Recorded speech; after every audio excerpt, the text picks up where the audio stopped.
chilly today. Blue Plate boogied early because he was mad because he left his filter on his bottle out on the picnic table and the frost got it. So he's just pretty mad. He's not trusting his filter because it froze.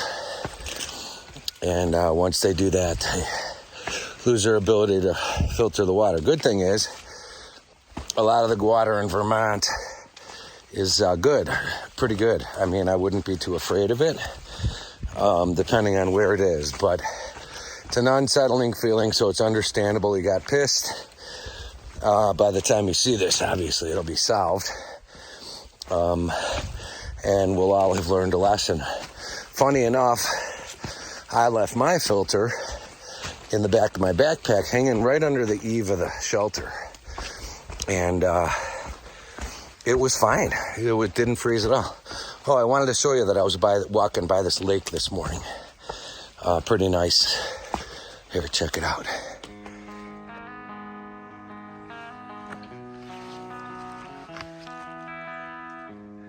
We stayed right on the other side up the hill a little bit at the shelter. It was good. It was good. Back on the shelter. Good morning, AT. I'm tromping through the mud with speed bump. Oh yeah, look at the dam. The beavers put this together for sure. The dam works. There's their house right there. That's pretty cool. What a beaver dam looks like.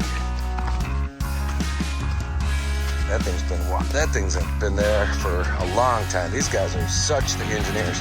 Look at, they got a second, third, fourth level to build up this lake. These beavers do crazy. That is so awesome. All right, I'm gonna watch the trail so I don't get full of mud, and I will catch you up when I get to wherever it is we're going,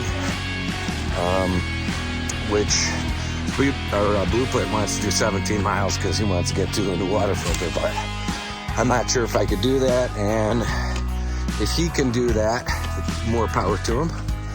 I think he's getting better and better at this trail, and I'm peaked. So yeah, trying to beat the cold and stay warm. Once we get moving here, I'll catch up.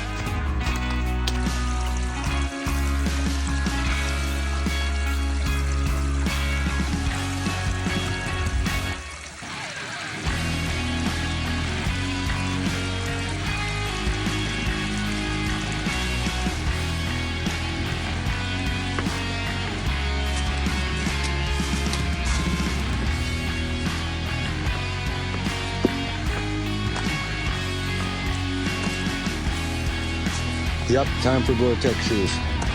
These shoes are shot. They are absolutely toast. They've been fixed. They've been pummeled and pummeled again. I gotta get an order in. About $200 for shoes.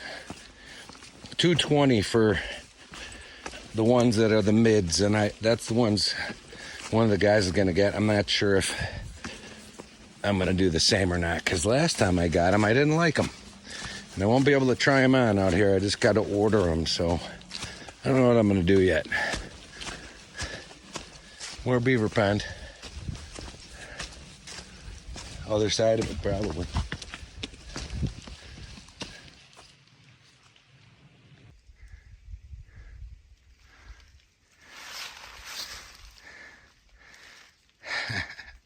Pretty wild.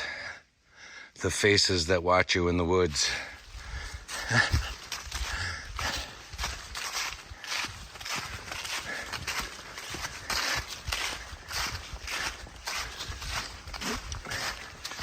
Challenging hiking in Vermont, because as you can see, it looks like there's all dry spots, but they're not. It's all mud. It's all Vermud. And the objective is to play hopscotch with the rocks that you can see, or the logs that you can see, so you can get around the mud without getting wet, which is a challenge. So it's not walking straight down the trail like it is right now. in probably at least 35%, I would say, of the area that I've been walking through today is mud. And it's always in these little low spots in between the rocks because the water's got no place to go. So that's why they call it Vermont. I heard this year in the summer, it was not that bad though. So if I was going north through here at the end of the summer, instead of south in the fall, it would have been drier this year than others. But now I'm in the fall and it's rained. So trails are a little damp, hence the need for new shoes, aside from the fact that mine are totaled. I'm gonna get some Gore-Tex, try that out, see if it keeps some of the moisture out. Yeah.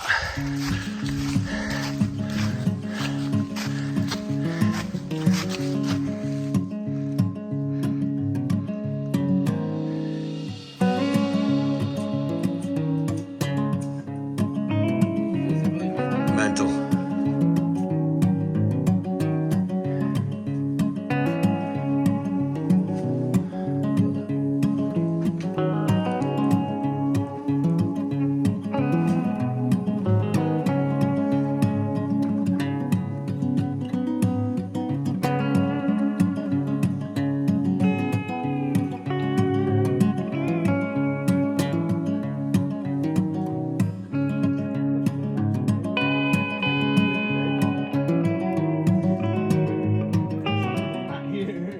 I don't think I'm gonna make it into town tonight. No? That's 17? It's another 14. 14 and a half. The shelter is 12. Yeah, I'm gonna make it to the shelter. I'm at shelter.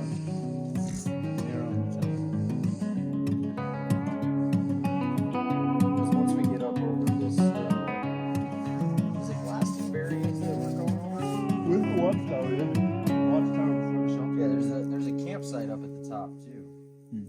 Like tenting. All right, now it's my turn to be totally PO'd. And I'm actually walking northbound on trail right now because I lost my brand new mittens. I don't know how far back, but if I gotta walk all the way back to the shelter we started from to find them, that's what I'm gonna do.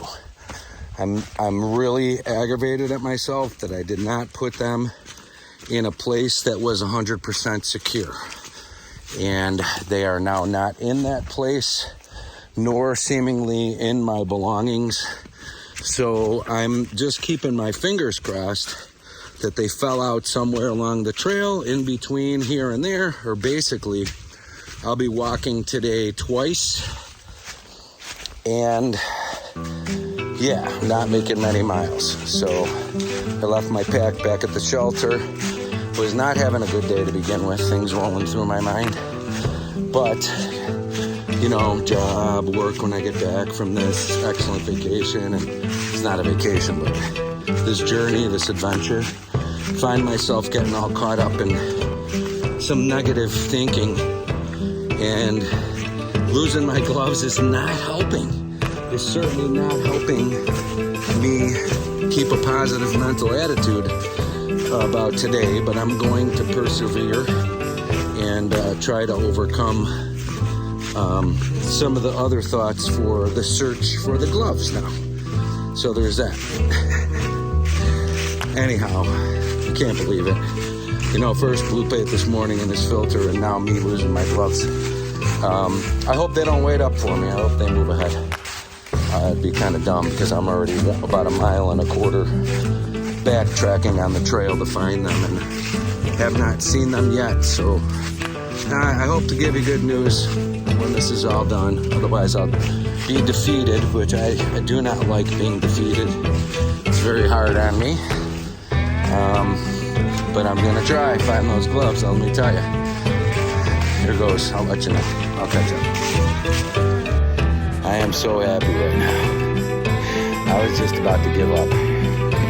Here's what I see. Boom, boom, there they are right on trail, my mittens. I'm so happy I found them. I'll tell you how many miles, hold on, how many miles it took me to walk back to find my mittens. So, I walked 2.5 miles back to get my mittens. Lucky it wasn't with a pack on. Thank goodness, because that would have been absolutely miserable. But I am going to be sewing or adapting my gloves to have clips on them that I will use always to make sure that doesn't happen again. That was what happened was I put it in my side bag that I made for my water bottle, which had broke a couple days before. It lasted so many miles. I think the mice got to the end of it and chewed the threads out of it, so it got weak and it broke, but it seemed to be strong enough when I hooked it up with a hook to be able to hold a pair of gloves, so I wasn't worried about it. Unfortunately, I should have been paying more attention and put my gloves back where they belong, which is in the back of my backpack. So, note to self and others, a tip to success on the trail. Before you even go, or as you go, because it'll change as you go along based on your switching out of gear for seasons or for, just switching out gear. You'll reorganize and you'll want to have a place for everything. And I have a place for everything, but I failed to use it. So because of that, I had to walk 2.5 miles back Nobo on my Sobo flip. So it's a flip to find my gloves. I'm so happy I did, though. I really am. I'm much happier now. And I'm glad I persevered and didn't give up in the first 1.5 miles like I felt like. But now I feel like I'm getting to know this trail and hip-hopping some of the mud on this side of the hill. The other side is great, but I do have to walk back over the hill to get back to the shelter where the rest of my gear is. So I'll catch up. You saw it already, but you'll see it again. Stay, gloves. Don't move until I tell you.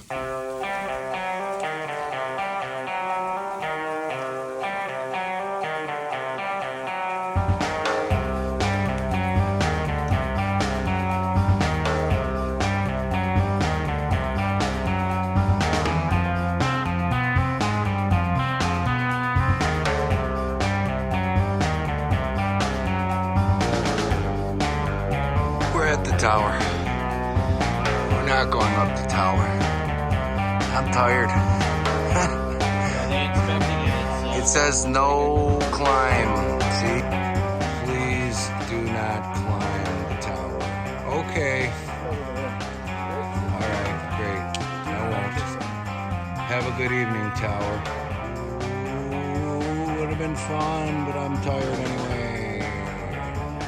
And here's to you 14 people in the tower, losers that risk your life. More power to you, you morons. Okay, we got a little campfire pit here and a hole. Don't do this, don't do that. What do they say? Don't. What's it say? One way, do not enter. Do not enter. Oh, that's for snowmobilers and stuff. I betcha. Yeah. Oh, all right. I'm ready to get to camp, man. Point 3, yeah. Whew. See you in about a half an hour.